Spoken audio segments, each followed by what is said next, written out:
দোস্তো গৰমত পানীঢালা ভাত খাই খুব ভাল লাগে। এফালে মই পিঁয়াজ লৈছোঁ, জলকীয়া লৈছোঁ আৰু ভাজি লৈছোঁ। কি শাকৰ ভাজি লৈছোঁ মই এইটো ভিডিঅ'টো দেখাই আছোঁ আপোনালোকক। কি শাক দি মই ৰেচিপিটো বনাইছোঁ তো ভিডিঅ'টো একদম। এইফালে লোকেল ভেন্দি আৰু লোকেল ৰঙালাও আগ এই দুটা মিক্স কৰি পেলাই মই ভাজি বনাইছোঁ। খুব খাবলৈ সোৱাদ হয়। আপোনালোকে এনেকৈ বনাই খাই চাবচোন এবাৰ।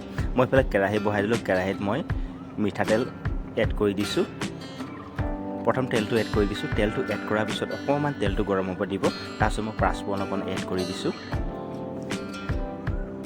আৰু এইফালে শাক আৰু ভেন্দিটো মই কাটি ৰেডি কৰি দিছোঁ।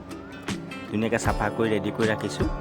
তাৰপিছত মই এইফালে পাঁচফোৰণ দিয়াৰ পিছত শুকান জলকীয়া, গোটা নহৰু আৰু পিঁয়াজ মই একেলগে এড কৰি দিছোঁ। এতিয়া ধুনীয়াকৈ ফ্ৰাই কৰিব লাগে প্ৰথমত। আৰু একো মছলা এড নকৰোঁ, কাৰণ আমি এনেকৈ খানা খাওঁ, মছলা বেছি নাখাওঁ, একদম চিম্পুলত খাওঁ। কাৰণ চিম্পুলত যিমান খাব সিমান বেমাৰ আজাৰ নহ'ব।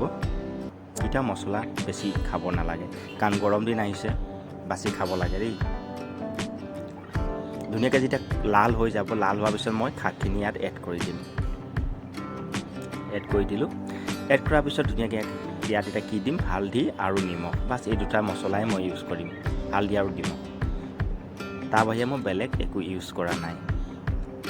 ধুনীয়াকৈ একদম মিক্স কৰি পেলাই 2-3 মিনিট সময় কাৰণে ঢাকি থৈ দিম। ভেন্দিটো কি হয় ন, গোটা গোটাকৈ ধুই ল'ব দেই। কাটি পেলাই ধুলে আঠা আঠা হ'ব। গোটাকৈ ধুই ল'লে কেতিয়াও আঠা নহয়। অকণমান তেলটো বেছিকৈ দিব, একদম ধুনীয়াকৈ খৰখৰীয়াকৈ ফ্ৰাই কৰিব আৰু খাবলৈ খুব এটা টেষ্ট হয়। গামলা দি 2-3 মিনিটৰ কাৰণে ঢাকি দিলোঁ। ঢাকাৰ পিছত মই আপোনালোকক দেখাই আছোঁ ভাজিটো কেনেকুৱা হৈছে। চাওক, দেখিছে ধুনীয়া এটা কালাৰ হৈছে ন। আৰু ইয়াক ধুনীয়াকৈ ড্ৰাই ফ্ৰাই কৰিম, যাতে ভাতৰ লগত খাই ভাল লাগে। কাৰণ পানী ভাতৰ লগত খাম মই, সেই গতিকে মই ভাবিলোঁ আজি এনেকৈ এটা ৰেচিপি দিওঁ, যাতে আপোনালোকেও গৰম দিনত ধুনীয়াকৈ পানী ঢালা ভাতৰ লগত খাব পাৰিব। কাৰণ ঘৰতে এই চব্জিটো থাকে, কিনিব নালাগে। এইটো চব্জি বাৰীতে চবৰে বাৰীয়ে থাকে। জাষ্ট বুটলিব লাগে আৰু বনাব লাগে, খাব লাগে। আৰু এইফালে মই গামলাত উলিয়াই দিলোঁ। চাওক, ফ্ৰাই হৈ গ'ল, দেখিছে। 2-3 মিনিটৰ ৰেচিপি হয়, সময় নালাগে বনাবলৈ। আৰু এইফালে মই পানী ঢালা ভাত আৰু ধুনীয়াকৈ ভাজিৰ লগত খাইছোঁ। আজি ৰেচিপিটো কেনেকুৱা লাগিলে কমেণ্টে জনাব নাপাহৰিব। আজিলৈ ইমানতে সামৰণি মাৰিছোঁ। জয় আই অসম।